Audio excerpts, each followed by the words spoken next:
안녕하세요, 조혜진입니다. 오늘은 외음부 트러블에 대해서 알아보고자 합니다.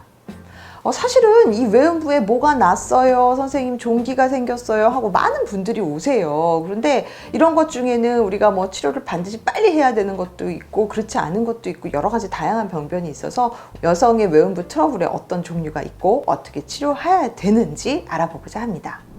먼저 첫 번째, 모낭염이라고 하는데요. 이제 잔털 끝부리 쪽에 염증이 생긴 거예요. 뭐 흔히 뾰루지라고도 하는데, 그러니까 우리가 얼굴에 가끔씩 생기는 작은 여드름 왕뾰루지 이렇게 날 때 있잖아요. 그런 정도로 생각하면 쉬울 것 같은데, 이게 바로 이 털이 있는 모든 부위에 나다 보니까 여성의 외음부, 특히 대음순에 생기기도 한다는 거죠. 그래서 크기가 작을 때는 그냥 저절로 없어지기도 해요. 뭐 손을 안 대면. 근데 그냥 좀 크기가 커져가지고 작은 농포를 만들기도 하고, 그럴 때는 여드름 짜듯이 압출을 하거나 염증을 가라앉히는 주사를 맞거나 경우에 따라서는 뭐 항생제를 복용하는 경우도 있습니다. 좀 더 진행이 되면은 이제 고름집, 종기를 형성하게 되는데요. 안에 고름은 일단 배농, 즉 없애버리는 게 가장 첫 번째 치료예요. 그래서 마취 주사를 놓고 째서 안에 있는 이 고름집을 제거해주는 그런 시술 정도를 받게 되고요. 경우에 따라서는 항생제를 다소 길게 복용하는 경우도 있습니다.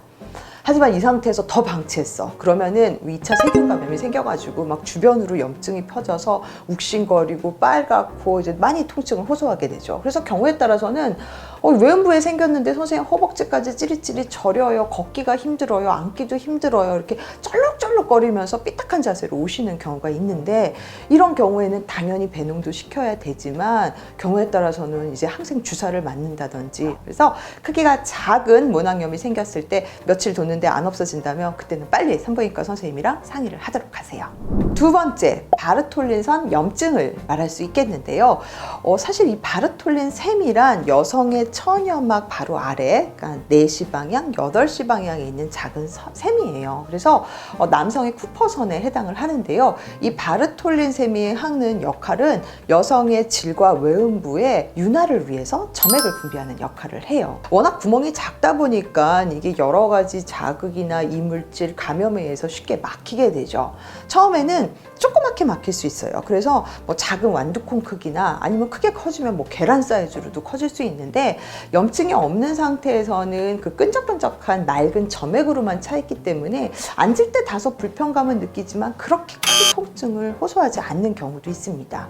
하지만 고인물은 썩잖아요. 그래서 여기에 웅덩이처럼 이제 점액질이 고여 있다 보니까 이게 2차 세균 감염이 돼서 그 다음에는 바로 농양을 형성하죠. 그래서 째면은 이 안에서 피고름이 나오는 경우도 있고 악취가 나는 노란 고름이 막 철철 하염없이 나오는 경우도 있어요.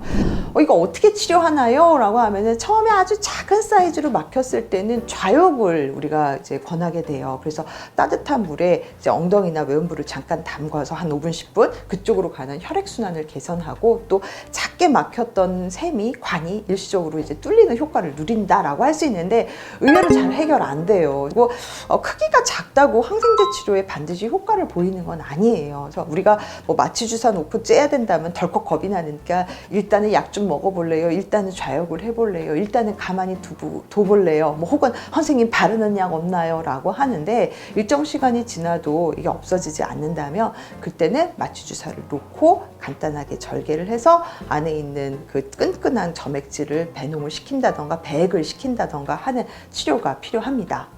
만약에 이 바르톨린 이 염증이 계속 반복을 하는 경우에는 아예 좀 크게 절개를 해서 아예 이 오염된 낭 자체를 제거하는 바르톨린 조대술이라는 거를 우리가 시행해 볼 수 있어요. 근데 아무래도 병변 부위를 좀 넓게 째고 꼬매야 되기 때문에 앉을 때 시술 후에 조금 불편하다는 그런 단점은 있지만, 내가 너무 자주 재발해서 한쪽이 계속 재발한다든지 아니면 양쪽을 번갈아 가면서 재발을 해서 도대체 일상생활에 지장이 너무 불편함을 초래한다든지 할 때는 이런 적극적인 치료 방법도 고려할 수 있습니다.